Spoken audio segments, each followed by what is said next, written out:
Bank of England base rate மாறுறதால உங்களோட mortgage எப்படி மாறுபடும் என்று சொன்னால், bank of England base rate எவ்வளோத்துக்கு கூடி குறைஞ்சு கொண்டு இருக்குதோ அதே மாதிரி உங்களோட மோர்கேஜ் ரேட்டும் கூடி குறையும். நான் முதல்ல வீடியோவில் போட்ட மாதிரி தான் ஸ்வாப் ரேட் மாறும்போது உங்களுக்கு ரேட்டுகள் கூடும்.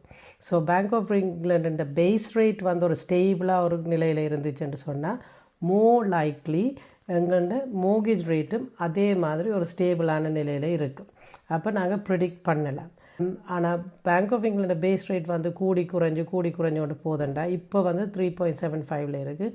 இனி குறைவுன்றது ஒரு எதிர்பார்ப்பு. ஆனால் அது குறையுதா இல்லையான்றது வந்து இப்போ இருக்கிற Jio political issues, economical issues, external factors, inflation rates இதில் எல்லாமே எஃபெக்ட் பண்ணும். ஸோ இதை வச்சு கொண்டு தான் இப்போ bank of England base rate கூடுதா குறையுதான்றது தெரியும், இல்லாட்டி இதே மாதிரி இருக்க போதான்றது தெரியும். அப்போ அது தெரிஞ்சுதுன்னு சொன்னால் உங்களுக்கு தெரியும் பேங்க் ஆஃப் இங்கிலாண்டு பேஸ் ரேட்டோட உங்களோட மோர்கேஜ் ரேட்டும் வந்து ஈக்குவலாக இருக்க போகுது. ஸோ அது கூடிச்சுன்னா மோர்கேஜ் ரேட்டும் கொஞ்சம் கூட போகுது, குறைஞ்சதுன்னா மோர்கேஜ் ரேட்டும் அதே மாதிரி ஒரு சர்டன் % குறைஞ்சு கொண்டு வரும்.